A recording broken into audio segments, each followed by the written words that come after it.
Na segunda parte de Missionários da Luz, que foi o que nós vimos na segunda-feira, né? O que André e Alexandre vêm trazendo pra gente? Vem, sobretudo, nos chamando a atenção para as uniões de qualidade, né? Vem diferenciar pra gente que união sexual é diferente de uma união de qualidade. E que a gente precisa ir em busca das uniões de qualidade. Porque nós, né, no ato sexual em si, nós não estamos aqui propícios apenas a fecundar corpos, mas nós estamos aqui, sobretudo, para fecundar espíritos no sentido de dar a eles a oportunidade de aqui estar. Dar a eles a oportunidade de crescimento, de expansão de consciência, de reparação daquilo que ele precisa reparar para então crescer, né? E que essas uniões de qualidades, ela não vem para a gente somente por um ato em si, mas a gente troca também muita coisa, né? E dentre elas a gente troca energia. Então é muito importante a gente ter na nossa mente, né?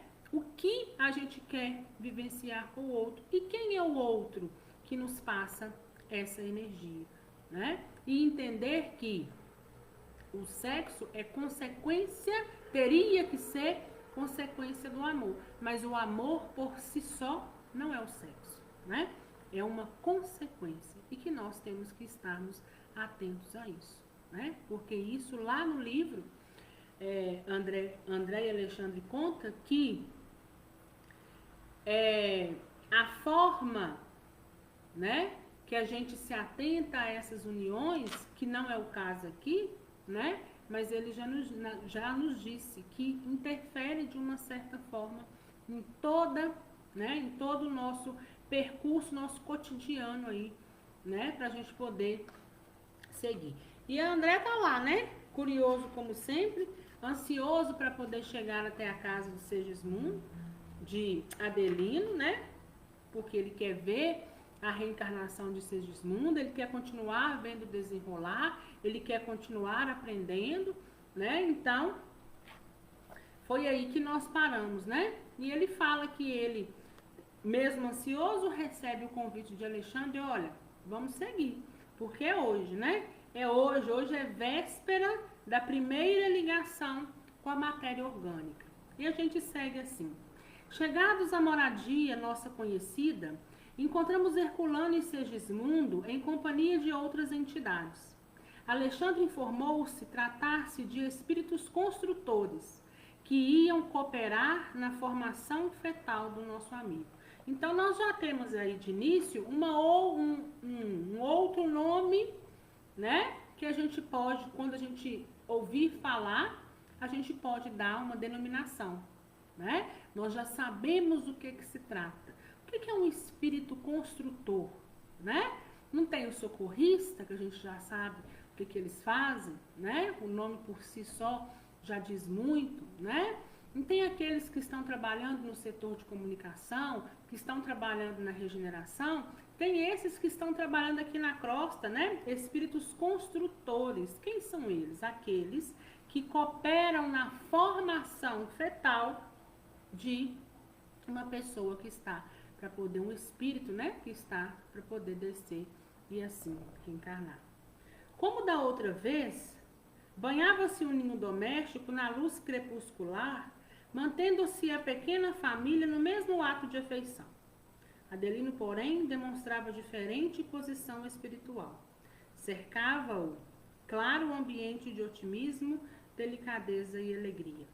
Meu amável instrutor, muito satisfeito com a nova situação, passou a examinar os mapas cromossômicos com a assistência dos construtores presentes. Em vão, procurava compreender, né, André dizendo, né, que em vão ele procurava compreender aqueles caracteres singulares, semelhantes a pequeninos arabescos, francamente indecifráveis ao meu olhar. Então, o que eu chamo a atenção de vocês é o seguinte: eu não sei se vocês estão conseguindo pegar né? Desde lá do começo do capítulo, lá do capítulo 12, que era a preparação para a reencarnação, né? A complexidade para se reencarnar. O tanto de espírito que é envolvido para que uma vida terrena na carne, né, uma vida possa vir do mundo espiritual e vir passar por experiências terrenas. É muito complexo o assunto, né? Então é coisa, por isso que não é regra todo mundo voltar muito rápido, né? É necessário tempo. E aqueles que vão voltar muito rapidamente podem ter certeza que quando começou aquele projeto reencarnatório, já tinha amigos o ajudando no próximo projeto, na volta, né? Então, por isso que é muito, não é regra voltar rápido, é exceção.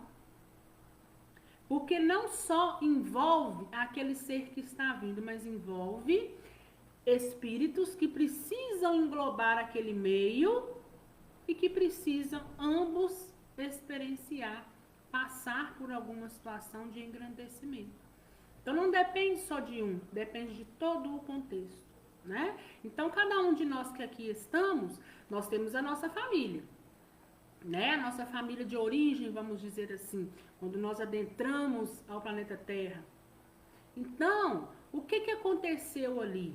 Precisou de fazer todo um aparato para que os pais viessem primeiro, né? Depois fosse vindo os irmãos e aquela família se formasse. Se tivesse faltando um membro daquela família, talvez não poderia ter reencarnado. Porque são essas pessoas que estão no âmbito nosso familiar é que a gente necessitava, né? Por isso, família, nosso maior desafio. Alexandre, porém, sempre gentil e benevolente, acentuou: este não é um estudo que você possa entender por enquanto. Estou examinando a geografia dos genes nas estrias cromossômicas, a fim de certificar-me até que ponto poderemos colaborar em favor de nosso amigo Segismundo, com recursos magnéticos para a organização das propriedades hereditárias. Conformei-me e passei a observar Segismundo, que parecia extenuado, abatido. Não conseguia manter-se sentado, assistido pela dedicação de Herculano, conversava dificilmente conosco, estirado numa cama em grande prostração. Então Segismundo continua lá, né? Meio que prostrado, e é muito comum isso acontecer, né? Com espíritos que de uma certa forma chega num determinado ponto, desiste, né? Então a gente sabe que muitas causas do aborto espontâneo pode se encontrar aí. Porque a gente tem que entender que existe o livre-arbítrio, né? E ninguém é obrigado a fazer nada. Cada um de nós estamos na condição que nós estamos porque um dia, projetando, né? Executando lá o nosso pré-projeto, né? Escrevendo, andando no setor de reencarnação, com o nosso mapa, né? Físico na mão, todas essas circunstâncias foram traçados dentro do lapso temporal que nós vamos permanecer aqui na Terra. Demonstrava-se satisfeito com a minha simpatia fraternal, e enquanto os demais lhe estudavam a situação, entretive com ele conversação rápida que me deu a conhecer, mais uma vez, a penosa impressão dos que se encontravam no limiar de nova experiência terrestre. Então, o que acontece? Como o André não estava entendendo nada mesmo, né, falou, deixa eu ir lá conversar com o Segismundo, né? Enquanto eles vão averiguando aí a situação, esse mapa cromossômico ao qual eu não entendo, deixa então eu dar uma palavra para ele, porque ele pareceu, né, a um primeiro momento, que simpatizou-se comigo. Já estive mais animado, Disse-me ele triste. Entretanto, agora falece-me a energia, né? Entretanto, agora eu não tenho tanta energia. Sinto-me fraco e incapacitado. Enquanto lutei por obter a transformação de meu futuro pai, experimentava mais confiança e serenidade. Agora, porém, que consegui a dádiva do retorno à luta, tenho receio de novos fracassos, né? Então, o que acontece aqui com ele? Ele sabe que é uma reencarnação de uma certa forma difícil, né? Tem muitos obstáculos a serem enfrentados. Antes, enquanto ele estava lutando ali mais ou menos, né? Para poder estar junto do que é o futuro pai, o Adelino, ele estava um pouco mais animado. A gente sabe que ele animava e se prostrava, né? Mas agora que está chegando o momento, tá igual a gente aqui na Terra, que começa a ficar ansioso quando vai chegando perto de alguma coisa muito importante, né? Os medos que nos assombram também assombram quem está do lado de lá, muitas das vezes. E André disse a ele: tenha calma, a sua oportunidade de redenção é das melhores. Então o que André está dizendo? Olha, tenha calma. Porque se você conseguir cumprir esse projeto reencarnatório, é um dos melhores, você vai progredir. Além disso, muitos companheiros segui-lo-ão de perto, colaborando em seu êxito no porvir. Então o que André está falando com ele? Olha, além de ser uma grande oportunidade, você não estará sozinho. Você terá benfeitores que vão te acompanhar durante toda a sua reencarnação. O interlocutor, né, Segismundo, sorriu com dificuldade e observou: sim, reconheço. Dentre todos os irmãos que me assistem agora, Herculano me acompanhará com desvelo e constância. Então, quando ele fala que Herculano vai acompanhá-lo, o que ele está trazendo para a gente? Olha, Herculano provavelmente aumentou espiritual, né, de Segismundo, porque ele irá acompanhá-lo com desvelo e com constância, bem sei. No entanto, o renascimento na carne, com os valores espirituais que já possuímos, representa um fato gravíssimo em nosso processo de elevação. Ai de mim se cair outra vez. Dirigia-lhe exortações de coragem e bom ânimo, quando meu orientador, dando por fim do exame da documentação, se aproximou de nós ambos e falou com afetuosa autoridade: Segismundo, é incrível que desfaleça no momento culminante de suas atuais realizações. Restaure a sua fé, regenere a esperança, porque você não pode entrar na corrente material à maneira dos nossos irmãos ignorantes e infelizes, que reclamam quase absoluto estado de inconsciência para penetrarem de novo o santuário maternal. Não deixe de cooperar com sua confiança em nosso labor para o seu próprio benefício. Dê trabalho à sua imaginação criadora. Mentalize os primórdios da condição fetal, formando em sua mente um modelo adequado. Você encontrará na maternidade nobre de Raquel os mais eficientes auxílios e receberá de nós outros a mais decidida colaboração. Entretanto, lembre-se de que o seu trabalho individual será muito importante no setor da adaptação e da receptação para que triunfe na presente oportunidade. Não perca tempo em expectativas ansiosas, cheias de dores e apreensões. Levante o padrão de suas forças morais. E mais uma vez Alexandre vindo o quê? Um pouco mais firme, né? Chamando ele para a realidade.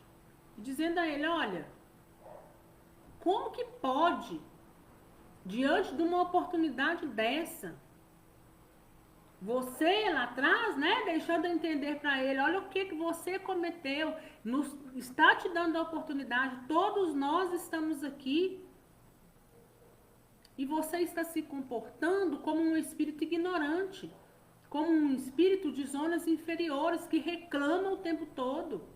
Então se reerga, use a sua fé, dê trabalho, né, à sua imaginação, ou seja, não deixe a imaginação tomar conta.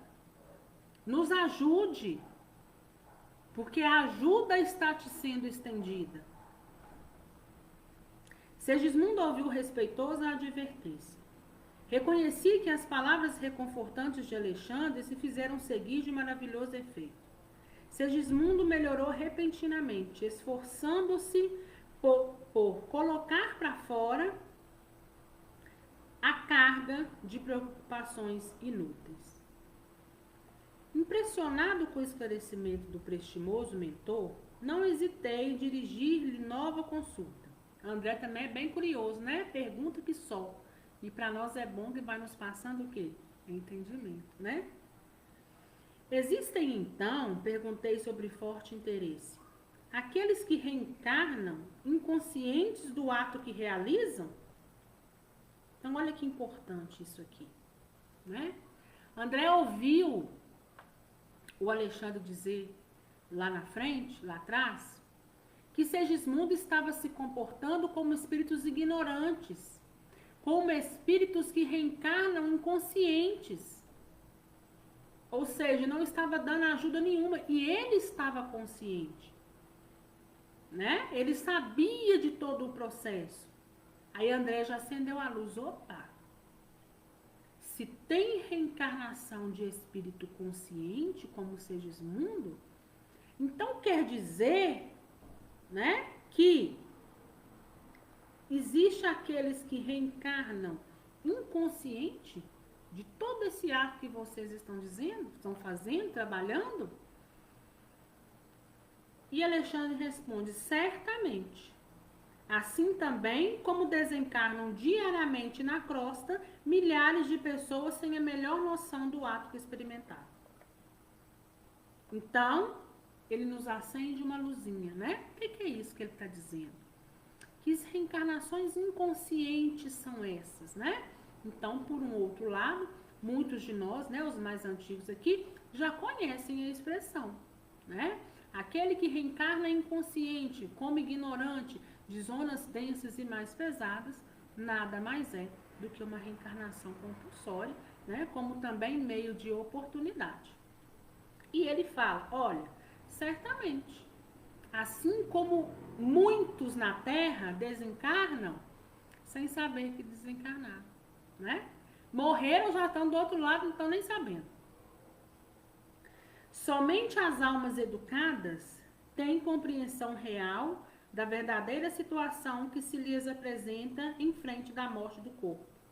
Do mesmo modo aqui, a maioria dos que retornam à existência corporal na esfera do globo é magnetizada pelos benfeitores espirituais que lhe organizam novas tarefas redentoras, e quantos recebem semelhante auxílio são conduzidos ao templo maternal de carne como crianças adormecidas.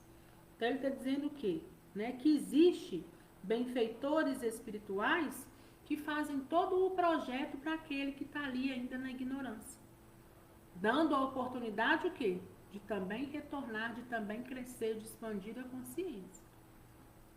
Então, eles não têm como optar, eles não têm consciência de nada. Os adormecem como crianças, e então é colocado no seio da família, aonde ele precisa, né, para a sua evolução. O trabalho inicial, que a rigor lhes compete na organização do feto, passa a ser executado pela mente materna e pelos amigos que os ajudam do nosso plano. São inúmeros os que regressam à crosta nessas condições, reconduzidos por autoridades superiores de nossa esfera de ação, em vista das necessidades de certas almas encarnadas, de certos lares e determinados agrupamentos, né? Então, ele já dizendo, né, que também não é só na reencarnação compulsória, mas na consciente e na inconsciente, né? Na inconsciente, compulsoriamente. Na consciente, você tendo, né, ciência de passo a passo, né? E ele dizendo aqui que essa formação do feto, primeiro ela começa na mente materna, né? A energia que a gente tem através da mente, né, começa a se formar ali, juntamente, né, com os amigos do plano espiritual que estão ali ajudando, né, o tempo todo. A explicação não podia ser mais lógica. E uma vez ainda, admirei no amoroso amigo o dom da clareza e da simplicidade. Demoramos-nos por mais algum tempo naquele ninho acolhedor, e ao despedir-se, quase à meia-noite, após reconfortar o espírito de Segismundo, Alexandre dirigiu-se a Herculano e aos construtores nestes termos: voltaremos à noite de amanhã para a ligação inicial, fazendo a entrega de nosso irmão reencarnante aos nossos amigos. Um dos espíritos construtores, que parecia o chefe do grupo em operação, abraçou comovidamente e falou: contamos com a sua ajuda para a divisão da cromatina no útero materno. Com muito prazer, redarguiu. Voltando a outras ocupações, não continha as ideias novas que a experiência de Segismundo despertara em mim. Então vamos fazer uma pausa aqui para a gente se atentar ao que ele disse lá na frente, lá atrás, para vocês entenderem também aquilo que a gente já estudou aqui muitas das vezes, né? Já foi tema de nossa discussão. Então veja bem, olha o que Alexandre disse, olha, nós vamos voltar, cadê onde ele fala? Eles vão voltar no dia seguinte, na noite seguinte. Olha, nós vamos voltar na noite de amanhã, né? E os construtores falam, a gente te espera para nos ajudar aqui na formação da cromatina, etc, etc. Então, o que a gente pode entender com isso? Os espíritos têm o que fazer no mundo espiritual, né?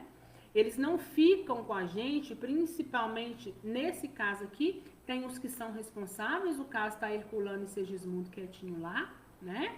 Mas aqueles que também estão trabalhando têm o que fazer no outro plano. Então, se a ligação será amanhã, não tem o porquê deles aqui permanecerem. O trabalho do outro lado o chama. Então, é por isso que a gente fala, olha, os espíritos estão trabalhando, mas eles não estão 24 horas com a gente. Aqueles que nos acompanham, que de uma certa forma são responsáveis por nós, porque já estão conosco desde o pré-projeto, eles sabem o que está acontecendo. Mas eles só vão comparecer na hora que eles puderem o quê? Intervir. Né? Nem que seja com a intuição. Fora isso, cada um tem seu a fazer. E a vida está seguindo do outro lado de lá. E o trabalho está chamando, né? Como seria feito o auxílio naquelas circunstâncias? Raquel estaria consciente de nossa colaboração? Como interpretaria o casal as atividades de nosso plano, caso viesse a conhecer a extensão da nossa tarefa? Alexandre, porém, incumbiu-se de interromper minhas indagações interiores, acrescentando como se estivesse ouvindo os meus pensamentos. E de fato estava ouvindo, né? Lembra? Espírito superior com inferior, inferior no sentido de, não de zonas, né, umbralinas aqui, mas como Alexandre é mais, né, tem mais elevação, que já caminhou um pouco mais do que André, ele sabe perfeitamente o que passa no pensamento. Principalmente porque André está com ele, né? Ali, tentando de uma certa forma absorver a aprendizado. E Alexandre disse a André: em casos dessa natureza, André, a nossa intervenção desenvolve-se com a mesma santidade que caracteriza o concurso de um médico responsável e honesto. Médico responsável e honesto. O que ele está dizendo? O que ele nos chama aqui?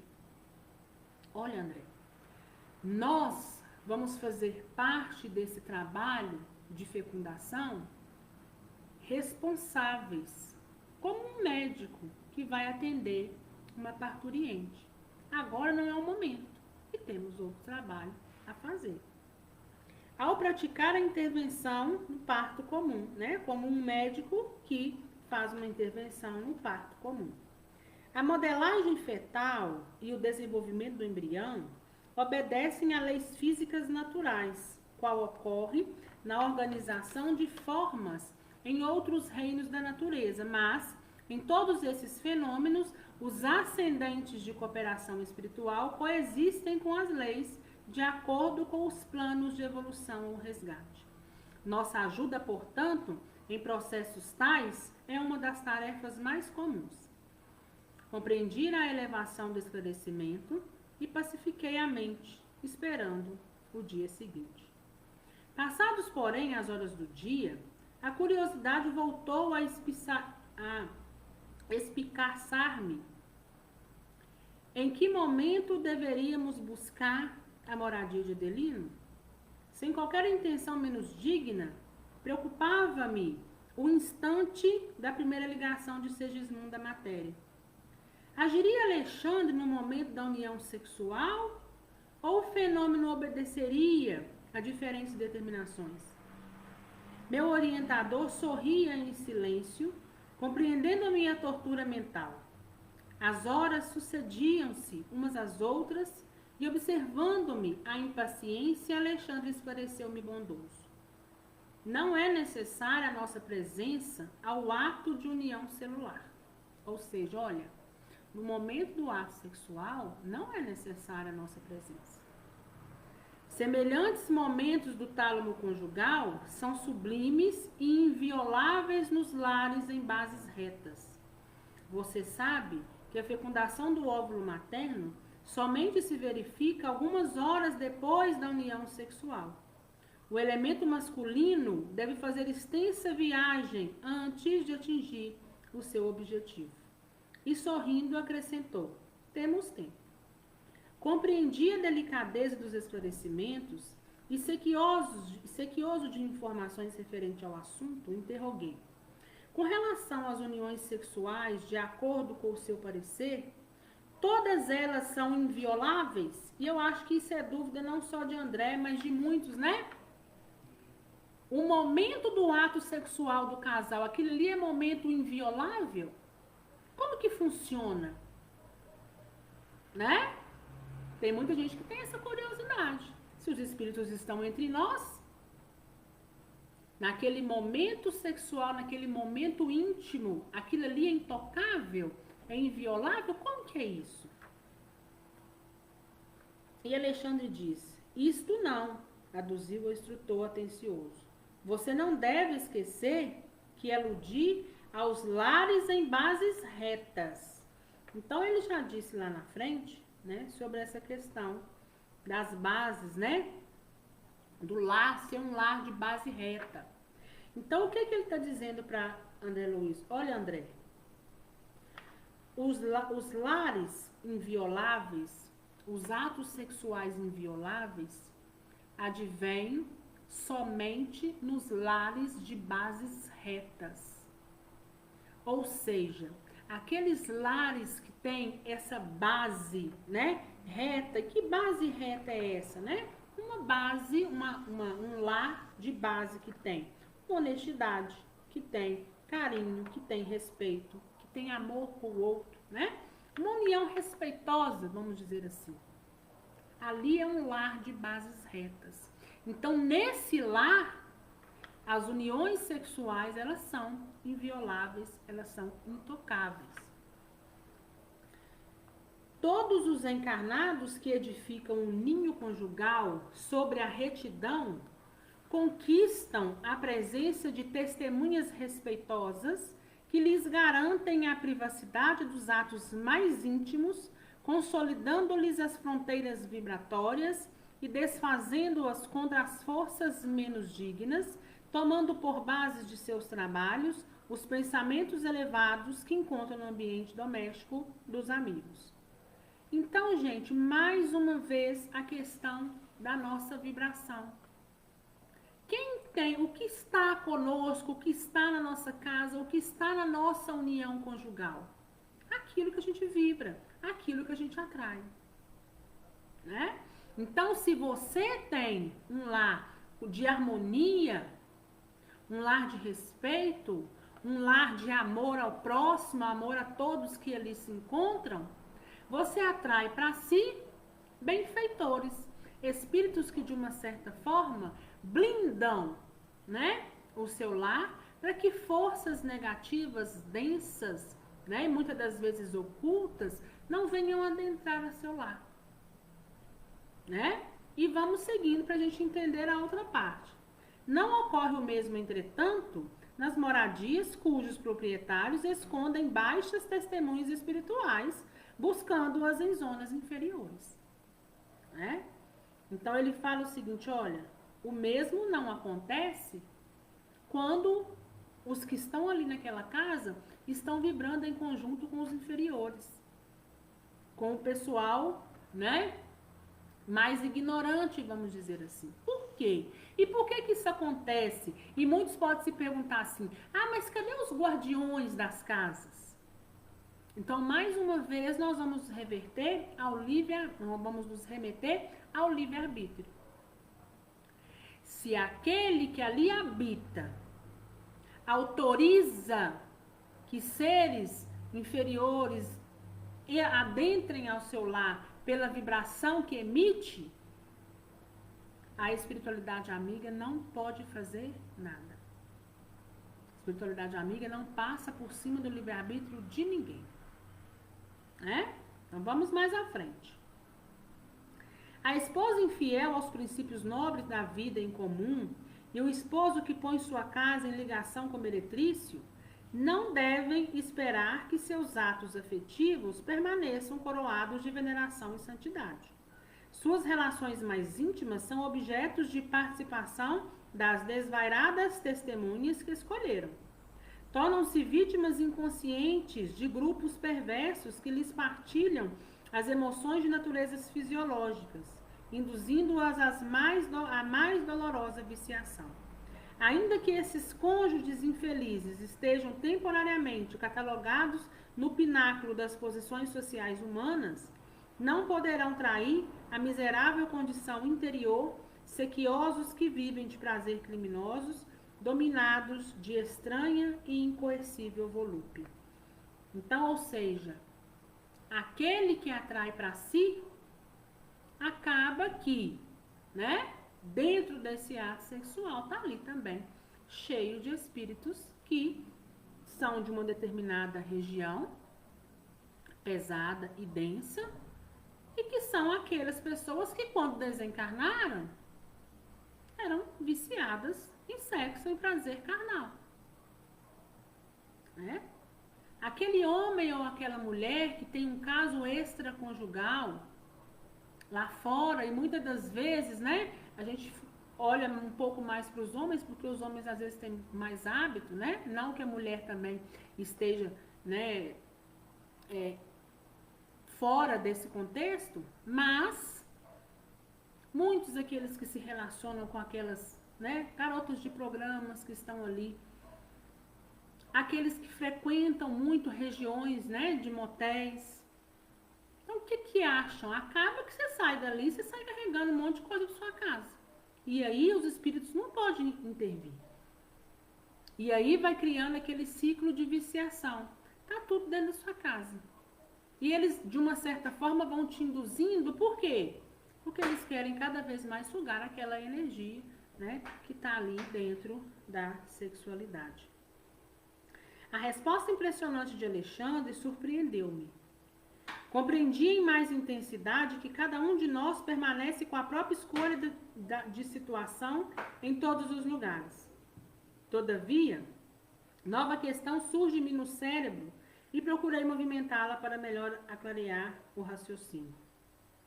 Entendo a magnitude de suas elucidações. Entretanto, considerando o perigo de certas atitudes inferiores dos que assumem o compromisso da fundação de um lar, que condição, por exemplo, é a da esposa fiel e devotada ante um marido desleal e aventurado no campo sexual?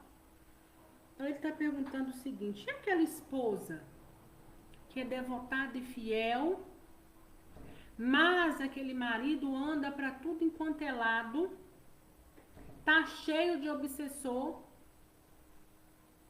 a grande maioria deles todos viciados nessa energia do sexo carnal.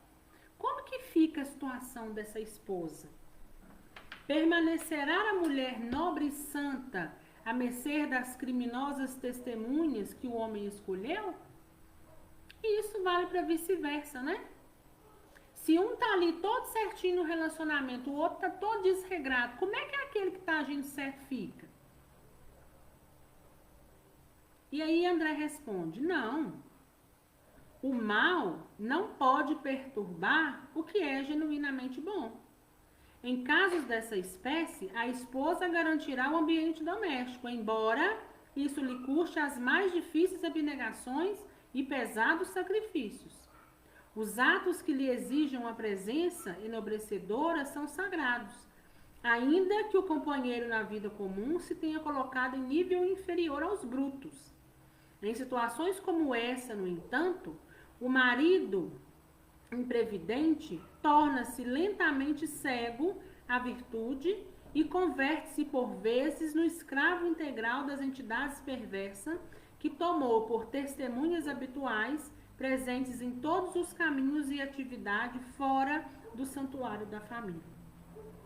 Então o que ele está dizendo para nós aqui? Olha, a mulher, como ela tem, ela aqui, né, nesse caso, como a mulher está com uma vibração mais elevada, ela vai de uma certa forma garantir aquela casa. Ou seja, ela vai criar a energia daquela casa que esses obsessores vão ficar onde? Lá fora. Vocês podem fazer com ele o que quiser quando ele sair da porta para fora. Aqui dentro não. Né? Foi isso que Alexandre quis dizer. Que ele vai, né, sofrer aí, vai ser escravo integral. Quando ele adentra a casa, eles estão lá fora. Quando ele sai, eles o acompanham. Em busca de quê? De geração de nova energia, para que possam, então, também, de uma certa forma, né, satisfazê-lo, porque vivem disso, né? São viciados sexuais. Chegado a esse ponto, é muito difícil impedir-lhe a queda nos desfiladeiros fatais do crime e das trevas. Meu Deus, quanto trabalho esperando a ajuda das almas corajosas. Quanta ignorância a ser vencida. Você diz bem, acrescentou o orientador, porque de fato a maioria das tragédias conjugais se transferem para além-túmulo, criando pavorosos infernos para aqueles que os viveram na crosta do mundo. É muito doloroso observar a extensão dos crimes perpetrados na existência carnal e ai dos desprevenidos que não se esforçam a tempo no sentido de combater as paixões baixas. Angustioso lhes é aqui o despertar. Então, ou seja, essas pessoas que desencarnam com esse vício sexual, o despertar, o estado perturbatório, a gente sabe que não vai ser dos melhores. Por quê? Porque assim como a gente do outro lado desperta para os nossos entes bons, né, que nos foram os bons, que nos foram caros, muitas das vezes também a gente desperta para os nossos inimigos, para os nossos obsessores. E aí não é tarefa fácil. Calei-me. E Alexandre, pensativo, entrou também em silêncio profundo, dando-me a entender suas admiráveis faculdades de concentração. Eram aproximadamente 22 horas, quando nos pusemos a caminho da residência de Raquel. A pequena família acabava de recolher-se.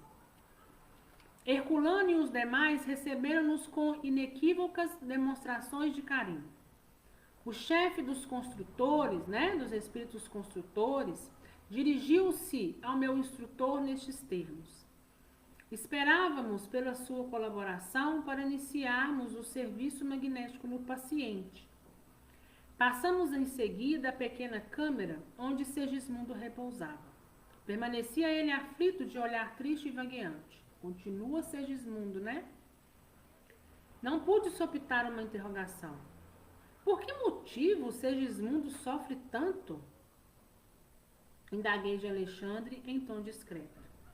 E Alexandre disse: desde muito, e particularmente desde semana passada, está em processo de ligação fluídica direta com os futuros pais. Herculano está encarregado de ajudá-lo nesse trabalho. À medida que se intensifica semelhante aproximação, ele vai perdendo os pontos de contato com os veículos que consolidou em nossa esfera através da assimilação dos elementos do nosso plano. Ele vai passando aí pelo esquecimento de muitas coisas, né? Para poder voltar à matéria. Semelhante operação é necessária para que o organismo perispiritual possa retomar a plasticidade que lhe é característica, e no estágio em que ele se encontra, o serviço impõe-lhe sofrimentos. A observação era muito nova para mim e continuei indagando. Mas o organismo perispiritual de Segismundo não é o mesmo que ele trouxe da crosta ao desencarnar pela última vez? E André está perguntando, mas que sofrimento é esse? O perispírito dele não é o mesmo que ele veio trazendo quando ele desencarnou pela última vez?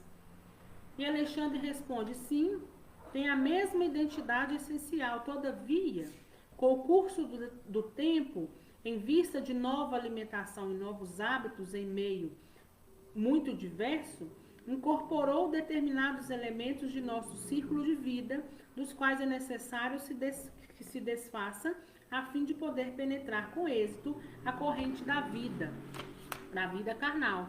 Então, o que ele está dizendo? Olha, embora, né, é o mesmo, mas ele está com muitos resquícios da vida espiritual. A gente, quando desencarna, não vai levando resquícios da matéria, que a gente precisa ir desvencilhando dela? Da mesma forma, agora, Segismundo vindo, né?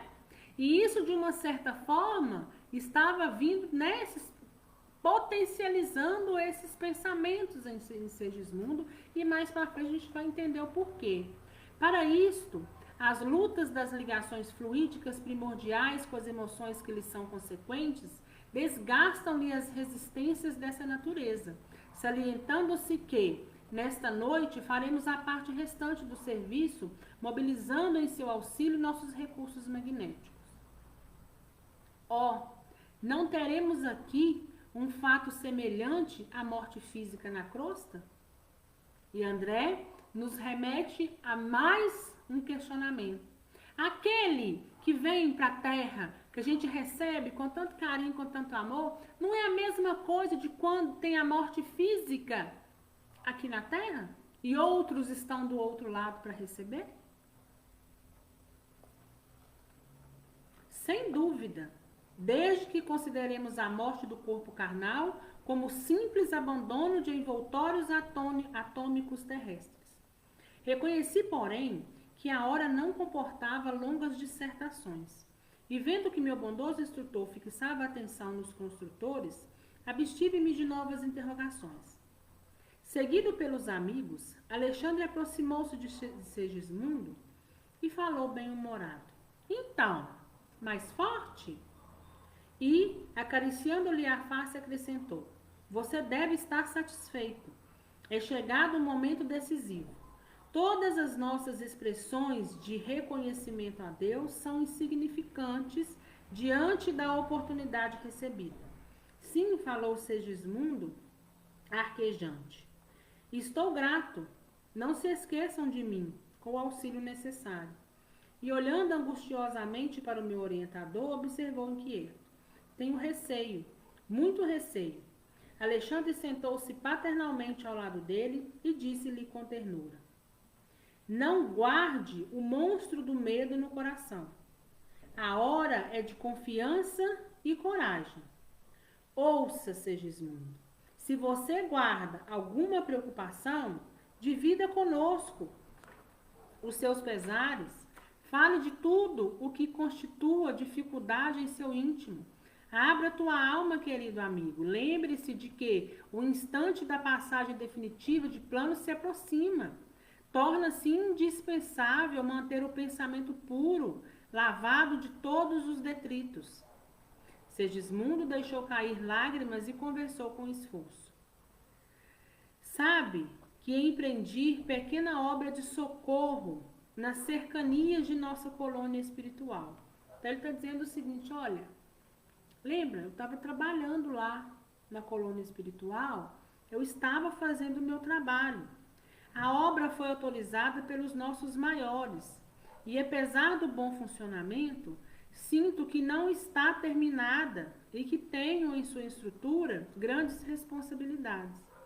Não sei se fiz bem pedindo agora o retorno à crosta do mundo antes de consolidar meu trabalho. Entretanto, reconheci que para seguir além precisava reconciliar-me com a minha própria consciência, buscando os adversários de outro tempo a fim de resgatar as minhas faltas.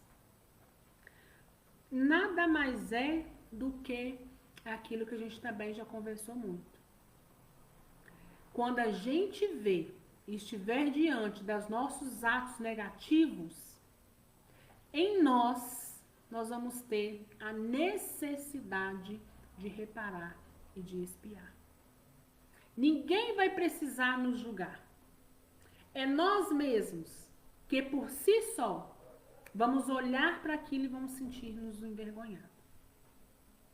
E Segismundo está dizendo, olha, eu estava fazendo um trabalho lá, eu sei que eu ainda não terminei esse trabalho, mas eu pedi para poder reencarnar. Mas apesar de lá dentro eu saber que eu não terminei esse trabalho, eu também tenho em mim que eu não posso continuar, eu não posso ir à frente, eu não posso ensinar aquilo que eu preciso, de uma certa forma, aprender e espiar. E enquanto o instrutor e os demais amigos o acompanhavam em silêncio, ele prosseguiu.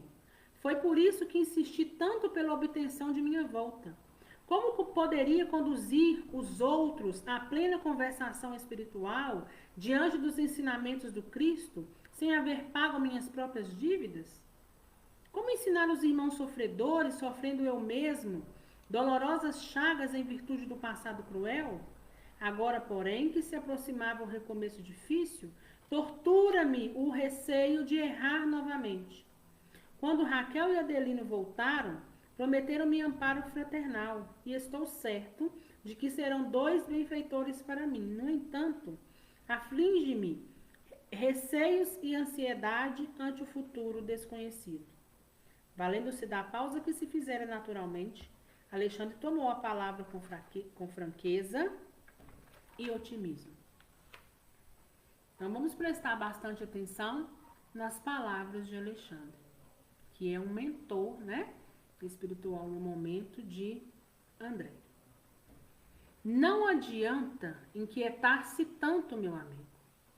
Desprenda-se de suas criações aqui. Todas as nossas obras efetuadas de acordo com as leis divinas sustentam-se por si mesmo e esperam-nos em qualquer tempo para a colheita de saborosos frutos de alegria eterna. Pode seguir, meu amigo. Aquela obra que você iniciou, terá outros trabalhadores para continuar executando e também o esperará quando você estará de retorno. Essas mesmas tarefas estarão lá. Talvez podem não estar os mesmos espíritos, né, que estão ali envolvidos naquela tarefa, mas a tarefa sempre irá existir.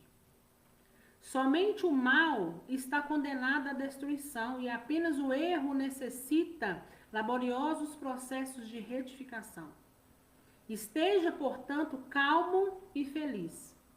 Sua insistência pelo regresso atual aos círculos terrenos foi muito bem lembrada. O resgate do desvio de outra época concederá ao seu espírito uma luz nova e mais brilhante. Persevere no seu propósito. Valer-se da escola. Receber-lhe a orientação sublime. Assenhorear-se-lhe dos benefícios dos benefícios que representa a maior felicidade do aluno fiel. Assim, pois, Segismundo, a sua felicidade de voltar agora à esfera carnal é muito grande. Lave a sua mente na água viva da confiança em Deus e caminhe para a nova experiência. Você não pode levar senão o patrimônio divino já adquirido com seu esforço para a vida eterna, constituído pelas ideias enobrecedoras e pelas luzes íntimas que seu espírito já conquistou.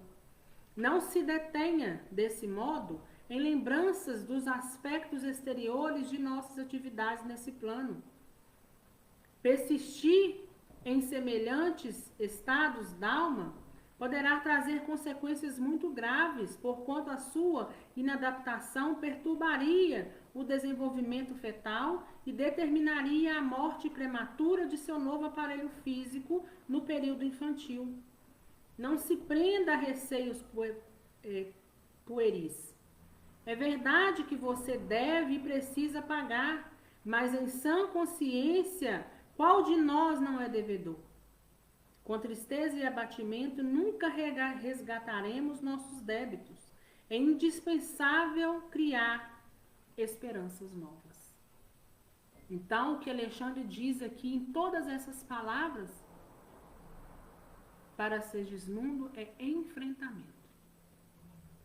Por mais difícil que seja a nossa situação, que seja diante de um desencarne doente, que seja diante de uma reencarnação, nós precisamos ter aceitação e enfrentar o que precisa ser enfrentado. Sem muita lastimação de muita coisa, porque a oportunidade já nos foi dada. O projeto reencarnatório do outro é do outro e eu preciso respeitar. É o outro que quis executar dessa forma.